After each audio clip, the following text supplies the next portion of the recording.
નમસ્કાર, મંતવ્ય ન્યૂઝમાં આપનું સ્વાગત છે। ઇન્ડિયા એટ 9 સાથે હું છું હિનલ। દેશના 15 રાજ્યોની 56 રાજ્યસભા બેઠકો પર આજે ચૂંટણી પ્રક્રિયા ચાલી રહી છે અને ત્યારે કર્ણાટકની 4 રાજ્યસભા બેઠક માટે ચૂંટણી યોજાયા બાદ પરિણામ જાહેર થઈ ગયું છે। કર્ણાટકમાં કોંગ્રેસના અજય માકન સહિત 3 ઉમેદવારોનો વિજય થયો છે, જ્યારે ભાજપના એક ઉમેદવારનો પણ વિજય થયો છે। તો કર્ણાટકમાં કોંગ્રેસના અજય માકન, નાસિર હુસેન અને જીસી ચંદ્રશેખરની જીત થઈ છે, તો બીજેપીના એક ઉમેદવાર નારણ બંદિંગે અને જેડીએસના એક ઉમેદવાર કુપેન્દ્ર રેડ્ડીની જીત થઈ છે। રાજ્યસભાની ચૂંટણી દરમિયાન ક્રોસ વોટિંગ પણ થયું હતું। કર્ણાટકમાં ભાજપના ધારાસભ્ય એસટી સોમશેખરે ક્રોસ વોટિંગ કર્યું હતું અને જ્યારે શિવરામ હબ્બાર મતદાનથી દૂર રહ્યા હતા। ચૂંટણીમાં ભાજપને 48 મત મળ્યા, જ્યારે કોંગ્રેસને 139 અને જેડીએસને 35 વોટ મળ્યા છે। तो कर्नाटक में अपक्ष धारासभ्यों जनार्दन रेड्डी, लता मल्लिकार्जुन, पुट्टस्वामी गौडा और दर्शन पुट्टनैयाए कांग्रेसना उम्मीदवार ने मत आप्यो हतो।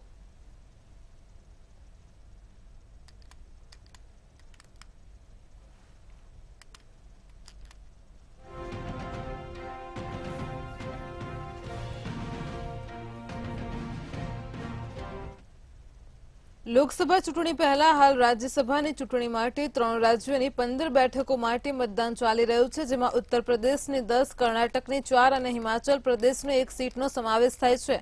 આ બધાની વચ્ચે મોટા સમાચાર સામે આવ્યા છે કે ઉત્તર પ્રદેશમાં મતદાન દરમિયાન સમાજવાદી પાર્ટીને મોટો ઝટકો લાગ્યો છે। જો વાત કરવામાં આવે તો તેના 8 ધારાસભ્યોએ ભાજપના ઉમેદવારને સમર્થન આપવાની જાહેરાત કરી છે। આ સાથે જ હિમાચલમાં પણ ક્રોસ વોટિંગ જોવા મળી રહ્યું છે।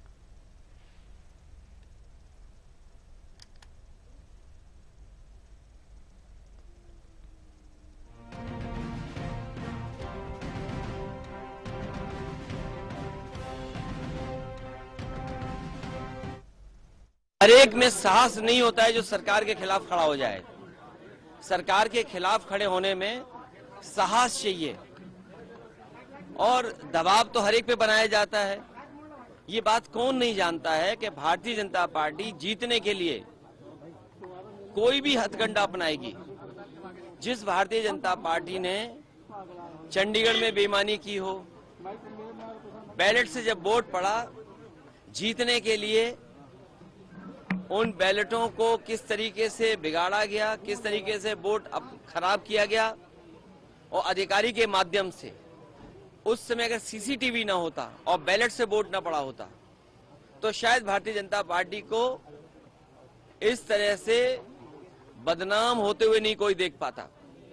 जहां तक यूपी का सवाल है, राज्यसभा के चुनाव में भारतीय जनता पार्टी ने सब कुछ किया है वोट लेने के लिए, और जो लोग गए हैं उनमें साहस नहीं रहा होगा सरकार के खिलाफ खड़ा होने में। दिल्ली माटे आम आदमी पार्टी उम्मीदवारों जाहिर कर्या छे। जेने लईने ब्रेकिंग न्यूज सामे आव्या छे। तो दिल्ली माटे आप पार्टीए उम्मीदवार जाहिर कर्या।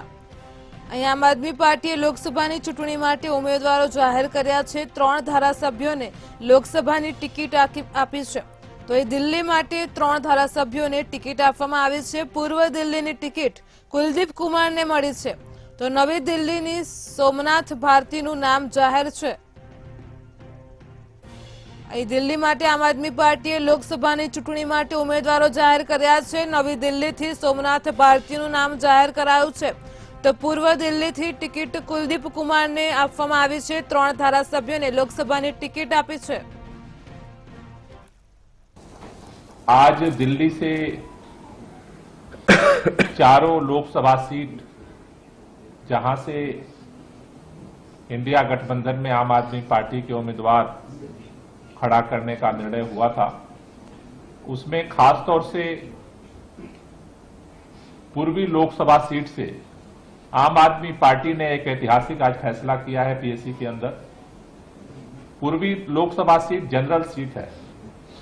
उस जनरल सीट से हमने कुंडली से हमारे विधायक कुलदीप कुमार, जो एससी कैटेगरी से रिजर्व कैटेगरी से आते हैं, उनको लड़ाने का निर्णय किया है, जो एक ऐतिहासिक फैसला है। शायद दिल्ली में पहली बार किसी जनरल सीट से एक रिजर्व कैटेगरी के कैंडिडेट को खड़ा करने का कोई पार्टी निर्णय ले रही है।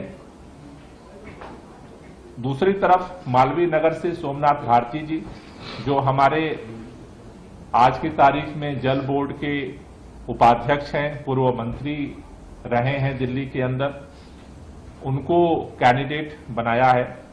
साउथ से सहीराम पहलवान, जो तुगलकाबाद से लगातार ये तीसरी बार वो विधायक चुने गए हैं, और ग्रासरूट स्तर पे, जमीनी स्तर पे जिन्होंने काउंसलर के चुनाव से लेकर के और विधायक रहते हुए लगातार जिन्होंने वहां पर काम किया है, उनको पार्टी ने उम्मीदवार बनाने का निर्णय लिया है। साथ ही साथ जो पश्चिमी दिल्ली सीट है, जहां से पूर्व सांसद महाबल मिश्रा जी, जिनका एक लंबा अनुभव है, उनको पार्टी ने अपना उम्मीदवार बनाया है।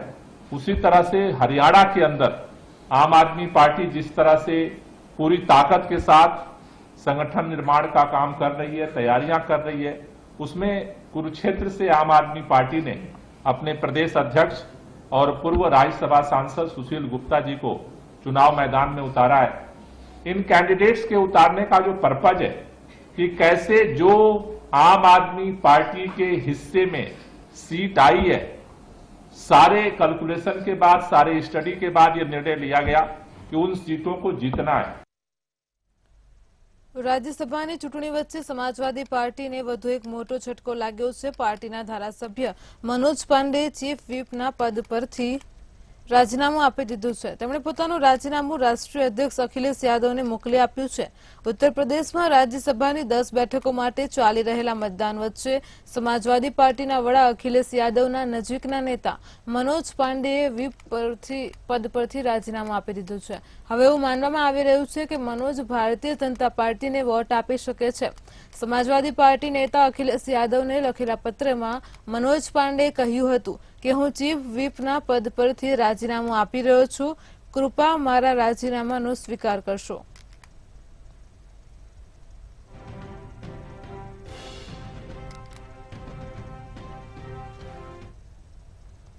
તેલંગાણાની રાજધાની હૈદરાબાદથી ચોંકાવનારો કિસ્સો સામે આવ્યો છે। પોલીસે ભાજપ નેતાના દીકરા સહિત 10 લોકોની ધરપકડ કરી છે। આ તમામ 10 લોકો પર કોકેન રાખવાનો અને તેનું સેવન કરવાનો આરોપ મૂકવામાં આવ્યો છે। પોલીસે પૂછપરછ કરતા તમામ આરોપીઓએ તેમનો ગુનો કબૂલ કરી લીધો છે। પોલીસ આ મામલે વધુ તપાસ કરી રહી છે। સાયબરાબાદ અને ગાચીબૌલી પોલીસે હૈદરાબાદની રેડિસન બ્લુ હોટલમાં દરોડા પાડ્યા હતા।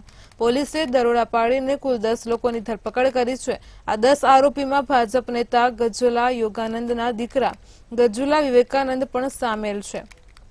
તો વાત કરવામાં આવે તો પોલીસે સૈયદ અબ્બાસ અલી જૈફરી, નિર્ભય કેદાર તથા અન્ય 6 લોકોની ધરપકડ કરી છે। આ તમામ લોકો પર કોકેન રાખવાનો અને તેનું સેવન કરવાનો આરોપ મૂકવામાં આવ્યો છે।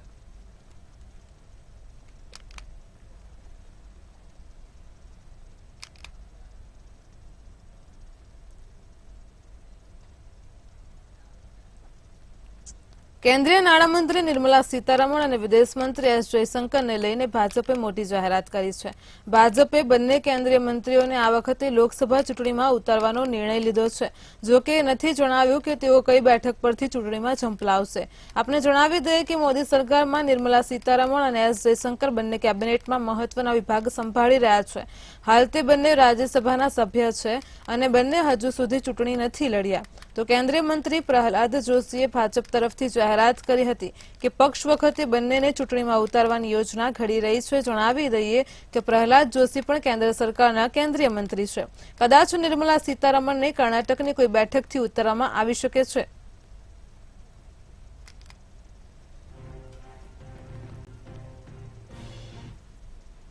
દિલ્હી એક્સાઇઝ નીતિ કૌભાંડ કેસ સાથે સંકળાયેલા મની લોન્ડરિંગની તપાસ કરવા એન્ફોર્સમેન્ટ ડિરેક્ટોરેટે દિલ્હીના મુખ્યમંત્રી અરવિંદ કેજરીવાલને 8મું સમન્સ પાઠવ્યું છે। અગાઉ પાઠવાયેલા 7 સમન્સમાં કેજરીવાલ કોઈને કોઈ કારણસર ઈડી સમક્ષ હાજર થયા નથી। તો હવે આ 8મું સમન્સ કેજરીવાલની મુશ્કેલી વધારી શકે છે। કેજરીવાલે જણાવ્યું હતું કે આ મામલે કોર્ટના આદેશ બાદ જ તેઓ ઈડી સમક્ષ હાજર થશે। ત્યારબાદ ઈડીએ દિલ્હીની એક અદાલતનો સહારો લીધો હતો। કોર્ટે કેજરીવાલને 16 માર્ચ સુધીમાં હાજર થવા નિર્દેશ આપ્યો છે। તો હાલ સ્થાનિક કોર્ટમાં કેસ વિચારાધીન છે અને તેથી ઈડીએ 8મું સમન્સ પાઠવ્યું છે।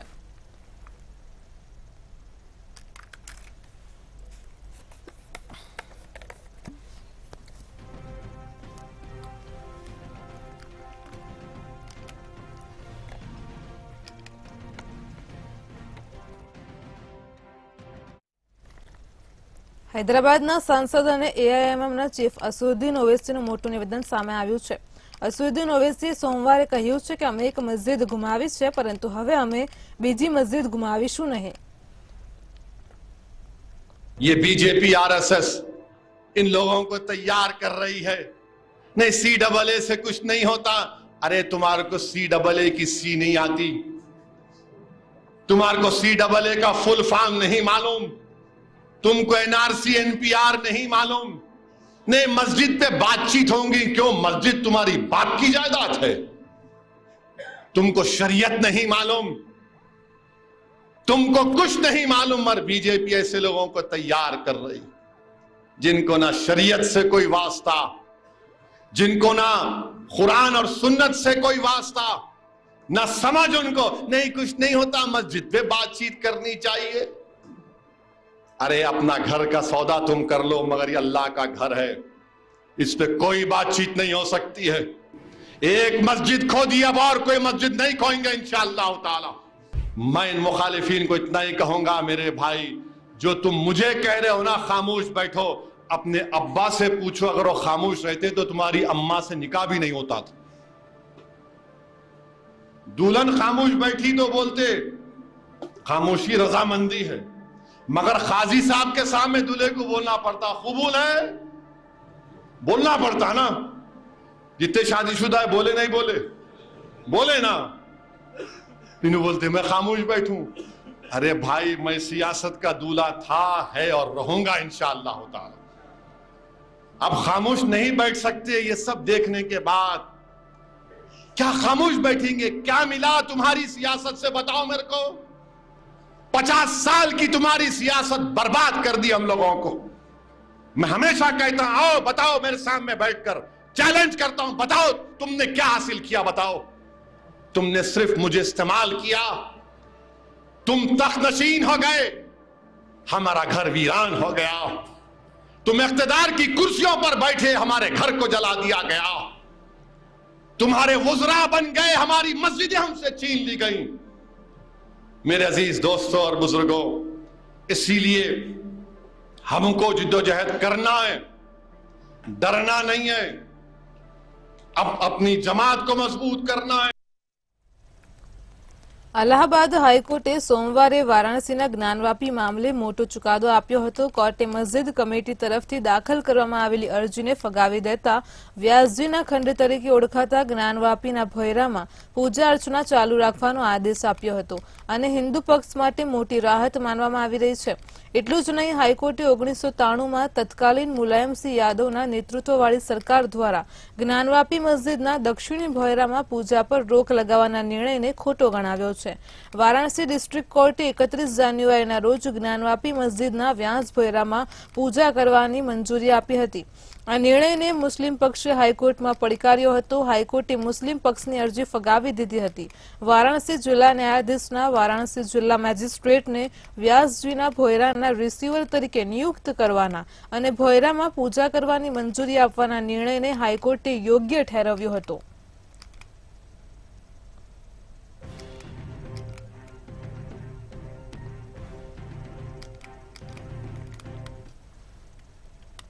બિહારમાં પૂર્ણિયાના બેલોરીમાં પૂર્વ ઉપમુખ્યમંત્રી તેજસ્વી યાદવના કાફલામાં સામેલ વાહન અને એક કાર વચ્ચે જોરદાર ટક્કર થઈ હતી।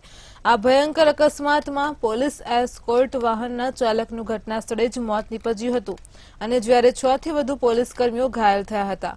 હાલમાં તમામ ઘાયલ પોલીસ કર્મીઓને પૂર્ણિયાની એક હોસ્પિટલમાં સારવાર આપવામાં આવી રહી છે। કાફલામાં સામેલ વાહનનો વાત કરીએ તો માલિક પૂર્ણિયાનો રહેવાસી હોવાનું સામે આવ્યું છે। મૃતક ડ્રાઈવરની ઓળખ મધુબની ટીઓપી પોલીસ સ્ટેશન વિસ્તારના રહેવાસી મોહમ્મદ હલીમ તરીકે થઈ છે। ઘટનાની માહિતી મળતાની સાથે જ પૂર્ણિયાના એસપી ઉપેન્દ્રનાથ વર્મા હોસ્પિટલ પહોંચ્યા હતા। ઘટના અંગે સ્થાનિક લોકોનું કહેવું છે કે કાફલામાં સામેલ કાર અચાનક કાબુ બહાર નીકળી ગઈ હતી અને પછી ડિવાઈડર તોડીને અન્ય રૂટ ઉપર જતી કાર સાથે અથડાઈ હતી, જેમાં કારમાં સવાર અન્ય 3 લોકો ગંભીર રીતે ઘાયલ થયા હતા। સ્થાનિક લોકોની મદદથી તમામ ઘાયલ જવાનોને સારવાર માટે હોસ્પિટલમાં લઈ જવામાં આવ્યા હતા અને જ્યાં તમામની સારવાર ચાલી રહી છે। પોલીસ હાલમાં મોહમ્મદ હલીમના મૃતદેહના પોસ્ટમોર્ટમની પ્રક્રિયામાં છે।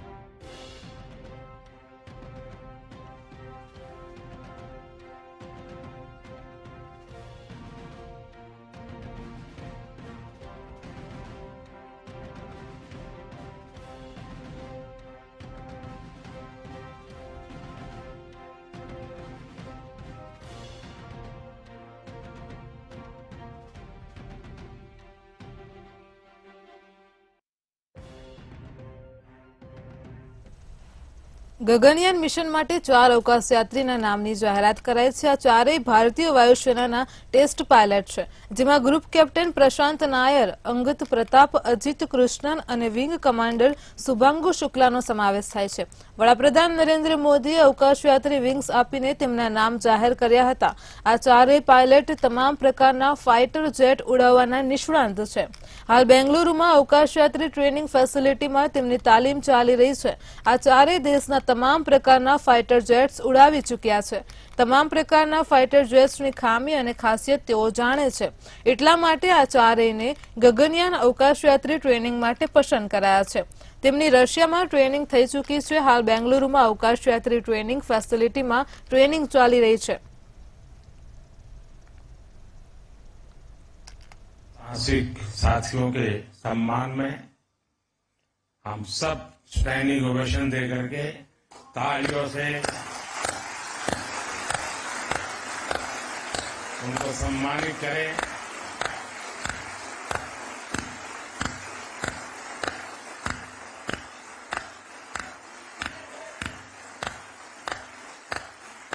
भारत माता की, भारत माता की, भारत माता की. बहुत बहुत धन्यवाद. हर राष्ट्र की विकास यात्रा में कुछ क्षण ऐसे आते हैं जो वर्तमान के साथ ही आने वाली पीढ़ियों को भी परिभाषित करते हैं. आज भारत के लिए ये ऐसा ही क्षण है. हमारी आज की जनरेशन बहुत सौभाग्यशाली है जिसको जल, थल, नभ और अंतरिक्ष में ऐतिहासिक कामों का यश मिल रहा है. દિવંગત લોકપ્રિય પંજાબી સિંગર સિદ્ધુ મૂસેવાલાના ઘરમાં ફરી પારણું બંધાશે. સિદ્ધુ મૂસેવાલાના માતા ચરણકૌર સિંહ માર્ચ મહિનામાં એક બાળકને જન્મ આપશે.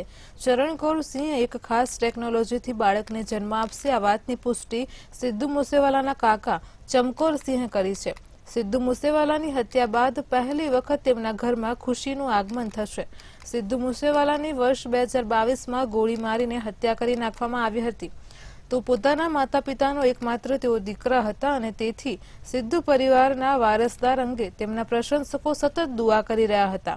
આ જ કારણ છે કે હવે આઈવીએફ ટેકનોલોજીની મદદથી સિદ્ધુના માતાએ ગર્ભધારણ કરવાનો નિર્ણય લીધો હતો. માહિતી મળી રહી છે કે માર્ચ મહિનામાં સિદ્ધુની માતા બાળકને જન્મ આપશે. પ્રાપ્ત માહિતી પ્રમાણે અત્યાર સુધી તેનો પોઝિટિવ રિસ્પોન્સ મળ્યો છે. આ જાણકારી સામે આવતા જ મૂસેવાલાના ચાહકોમાં ખુશીની લહેર ફેલાઈ ગઈ છે.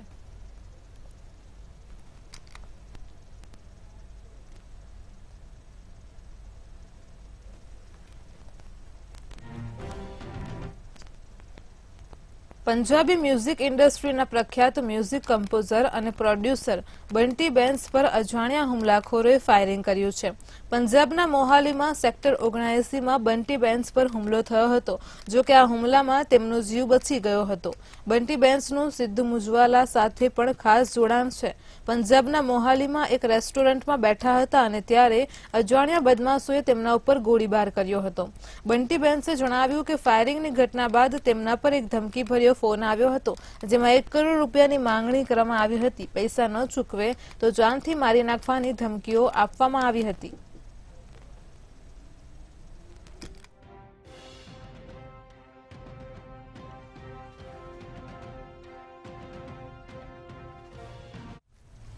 સુપ્રીમ કોર્ટે પતંજલિ આયુર્વેદ સામે કડક વલણ અપનાવ્યું છે. મંગળવારે કોર્ટમાં સુનાવણી દરમિયાન તેમણે કહ્યું કે આદેશ છતાં પણ જાહેરાતો આપવી એ બિલકુલ યોગ્ય નથી. જસ્ટિસ અહસાદુન અમાનુલ્લાહ ખુદ અખબાર લઈને કોર્ટમાં આવ્યા હતા.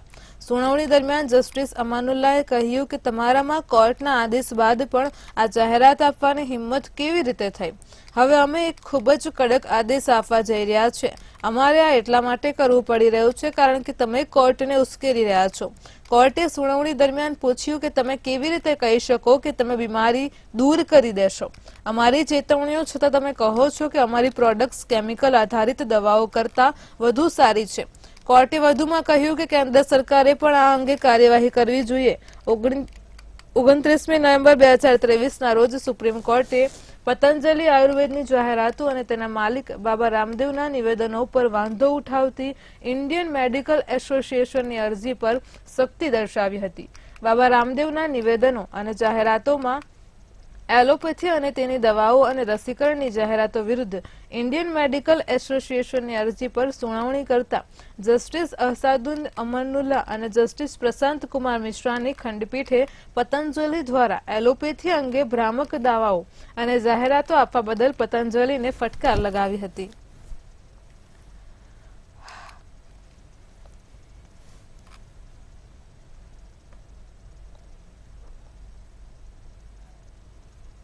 ગઝલ સમ્રાટ પંકજ ઉધાસ પંચતત્વમાં વિલીન થઈ ગયા છે. તેમનું ગઈકાલે નિધન થઈ ગયું હતું. તેમણે 72 વર્ષની ઉંમરે દુનિયાને અલવિદા કહી દીધું છે. આજે તેમના પાર્થિવ દેહને હોસ્પિટલથી ઘરે લાવવામાં આવ્યો હતો અને ત્યાં રાજકીય સન્માન સાથે તેમને અંતિમ વિદાય આપવામાં આવી. તેમના પાર્થિવ શરીરને તિરંગામાં લપેટવામાં આવ્યો હતો. ત્યારબાદ તેમના અંતિમ દર્શન માટે તેને રાખવામાં આવ્યો હતો. બપોરે 3 વાગ્યે તેમના પાર્થિવ દેહને ફૂલોથી શણગારેલી ટ્રકમાં મૂકવામાં આવ્યો હતો. ટ્રકની ઉપર તેમની એક મોટી ફોટો ફ્રેમ પણ મૂકવામાં આવી હતી. ત્યારબાદ ટ્રક સ્મશાન તરફ આગળ વધી હતી. પંકજ ઉધાસના અંતિમ સંસ્કારમાં તેમના પરિવારના સભ્યો અને મ્યુઝિક ઇન્ડસ્ટ્રી સાથે જોડાયેલા કલાકાર અને એક્ટર્સ સામેલ થયા હતા. શંકર મહાદેવન, અનુપ જલોટા, સોનુ નિગમ, સુનિલ ગાવસ્કર, વિદ્યા બાલન, આનંદ સહિતના સેલેબ સામેલ થયા હતા. દિગ્ગજ ક્રિકેટર સુનિલ ગાવસ્કર પણ પંકજ ઉધાસના અંતિમ સંસ્કારમાં પહોંચ્યા હતા.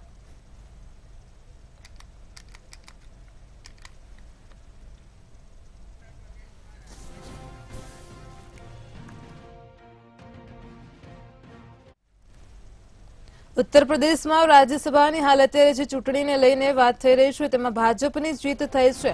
તો રાજ્યસભાની 8 બેઠક ઉપર ભાજપની જીત થઈ છે. સમાજવાદી પાર્ટીની 2 બેઠકો ઉપર જીત થઈ છે. તો ભાજપના કાર્યકરોમાં ભારે ઉત્સાહનો માહોલ છવાયો છે. ઉત્તર પ્રદેશમાં હાલ અત્યારે ભાજપની 8 બેઠકની સીટ ઉપર જીત થઈ છે, જ્યારે સમાજવાદી પાર્ટીની 2 બેઠકો ઉપર જીત થઈ છે. તમામ ભાજપ કાર્યકર્તાઓમાં હાલ અત્યારે ઉત્સાહનો માહોલ છે.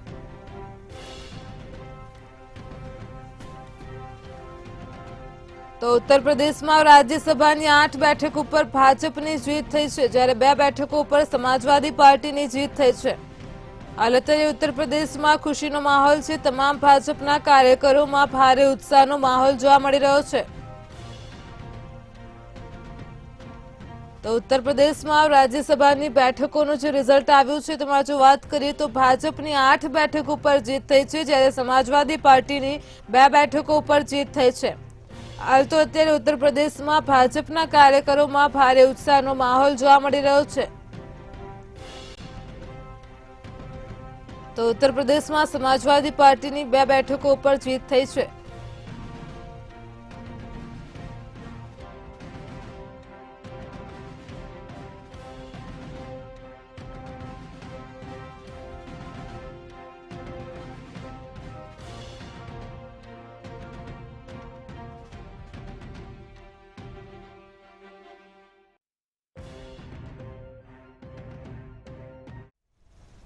નવીન યુવા મતદારો માટે હાલ અત્યારે બીજેપીનું એક ટ્વીટ સામે આવી રહ્યું છે. તો વાત કરવામાં આવે તો હવે જે ચૂંટણીનો માહોલ સામે આવી રહ્યો છે જેમાં નવીન યુવા મતદારો માટે બીજેપીની મુહિમ છે. પીએમ મોદીએ યુવા મતદારોને અપીલ કરી છે. પીએમ મોદીએ ટ્વીટ કરીને તેમને અપીલ કરી છે. મેરા પહેલા વોટ દેશ કે લીએ અભિયાન શરૂ કરવામાં આવ્યું છે. તો નવીન યુવા મતદારો માટે બીજેપીની મુહિમ સામે આવી રહી છે. પીએમ મોદીએ યુવા મતદારોને હવે અપીલ કરી છે. તો પીએમ નરેન્દ્ર મોદીએ યુવા મતદારોને ટ્વીટ કરીને અપીલ કરી છે. મેરા પહેલા વોટ દેશ કે લીએ અભિયાનની પણ જાહેરાત કરવામાં આવી છે. નવીન યુવા મતદારો માટે બીજેપીની મુહિમ સામે આવી રહી છે. પીએમ મોદીએ ટ્વીટ કરીને યુવા મતદારોને અપીલ કરી છે. પીએમ મોદીએ ટ્વીટમાં જણાવ્યું છે કે મેરા પહેલા વોટ દેશ કે લીએ અભિયાનની પણ તેમણે વાત કરી છે. નવીન યુવા મતદારો માટે બીજેપીએ મુહિમ શરૂ કરી છે.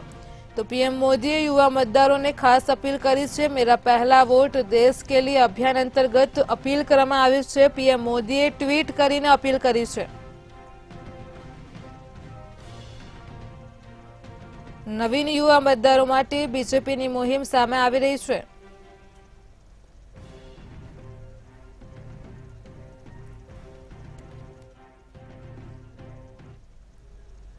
ઇન્ડિયા એટ 9 માં હાલ આટલું જ। વધુ સમાચાર માટે જોડાયેલા રહો મંતવ્ય ન્યૂઝ સાથે। નમસ્કાર।